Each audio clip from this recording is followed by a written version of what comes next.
And I'm Erika. And today we'll be talking about the Shang Dynasty.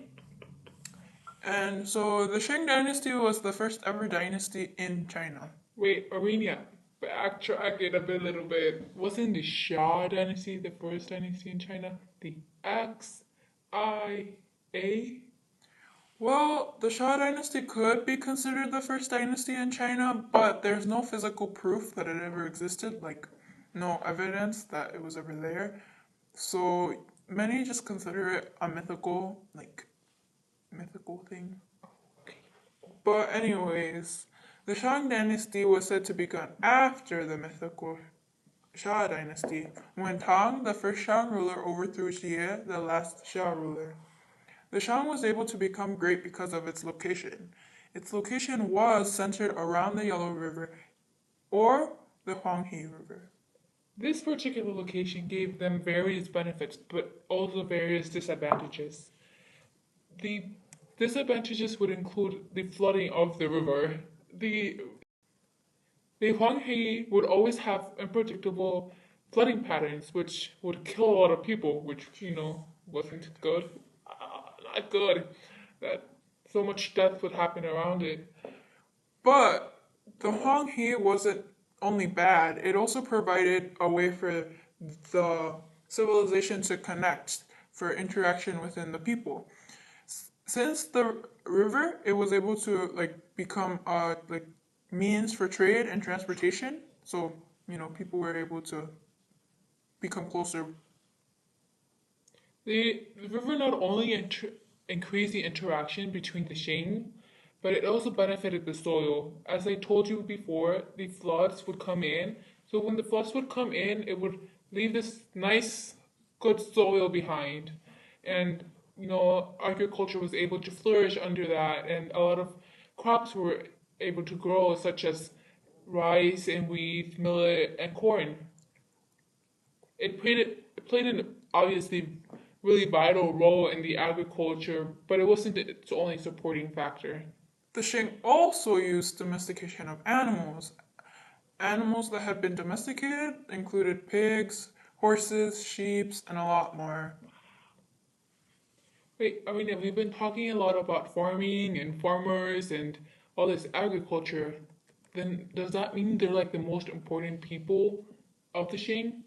Well, no, not really. The classes consisted of a emperor or the noble, like the most noble, the highest class, and then the aristocrats, the military, the artisans and merchants, and then on the bottom were the slaves and the peasants. So I would say that the farmers were an important role, but not the most important. So from before, you guys heard that the Shang had an emperor. So yes, it was ruled by an emperor. So it was centralized by one emperor, and it was a dynasty. So that meant the emperor's role was passed down from his father. So if the father would pass down to the son, and the son would pass down and down and down, and it would just continue. And for the most part, emperors remained emperors, and there weren't very many empresses. Women were mainly seen as they had no role in society, or they were concubines or housewives, not really anything important. Look, And the Shang also had a social burial system, so that meant the more elaborate the graves were, the higher class that they were. look at that arena. I mean, the people were still part of a social class even after death. So, so the reason these emperors were held so highly was because they were believed to be descendants of Di, who was a god with the highest power at the time, right, Armenia? Yes, pretty much. The religion in the Shang dynasty was mainly based off ancestor worship or ancestor veneration. Ancestor veneration is the belief that the deceased do not go into a spirit world but stay here with the living, but have this power over the living too. They influence the actions of the living or what happens around them, and it could be both harmful or helpful. It all depends on their mood and how you treat them. Since ancestor veneration was a pretty important practice, but pretty important, the kings had to make oracle bones to contact their ancestors and other higher deities to make the decisions for the dynasty. You can't make decisions without your dad or mom. Another way the Shang would define their hierarchy was by bronze. Bronze work began to become popular during this time period. Researchers have found that although the Shang people had bronze as their resources, they didn't use them for their agriculture. They decided to stick to stone tools. Instead, they used it for more sophisticated reasons like the military. Bronze was used in the military to determine the ranking one was. The more bronze that one had, the higher the ranking they were, the higher soldier they were. And since we're talking about the military in the Shang, you guys should know that the Shang had faced many wars during its time. They had a lot of surrounding clans that wanted to overpower them and destroy them and take over, right? So these wars caused a really, really big problem between the Shang and people surrounding them. This helped the decline of the Shang. This helped the decline of the Shang, but not only was it because of the army and the surrounding areas, it was also because of the economy, and it had been weakened a lot by the extravagance of the ruling classes because of their demands of either luxurious palaces, expensive furnishings, personal adornment, and personal pursuits. An example would be the elite society. As we said before, they really cared about their tombs, and so they would spend a lot of money for it. They would spend their whole life savings for it, and it ruined them.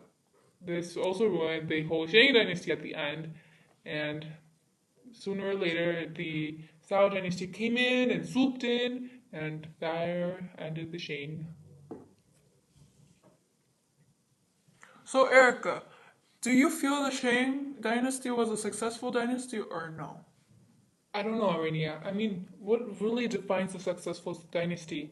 Is it the amount of land conquered, the amount of kings the dynasty had, or how long it ruled? Also, is it how happy people were during these times, or the advancements in technology?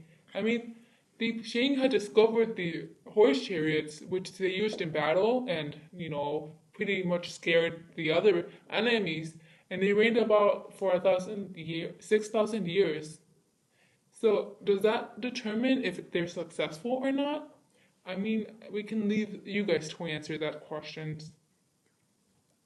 So thanks for watching, guys. We probably won't be making another crash course video, so bye.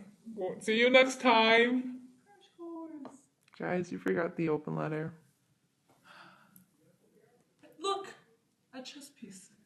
I bet this was made in China. That reminds me of Dear Chinese Food. We really like you. It'd be really nice if you're here with us right now. Because honestly, we're so hungry. We've been working all day trying to finish this crash course. We missed lunch and dinner. So it'd be really nice if you came to us. You're our only hope. You're always here when we need you, so why can't you be here now? Alright. Goodbye. Arunya, Erika. What if there was no light? Nothing wrong, nothing right. What if there was no time and no reason or rhyme? What if you should decide that you don't want me there by your side?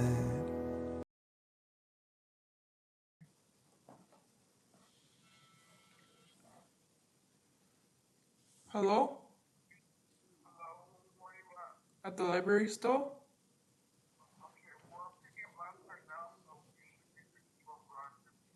Okay. Yeah. You want to write home? Sure. Okay, yeah. Okay, bye. Okay, bye. Okay, this should be here in like 15 minutes. Wait, is it my part now? Yeah. Okay. Scroll it down. Okay. Okay. And 3, 2, take what? 8? 50 million thousand, 500,000. Okay. In 3, 2, 1. Welcome. In 3, 2, 1.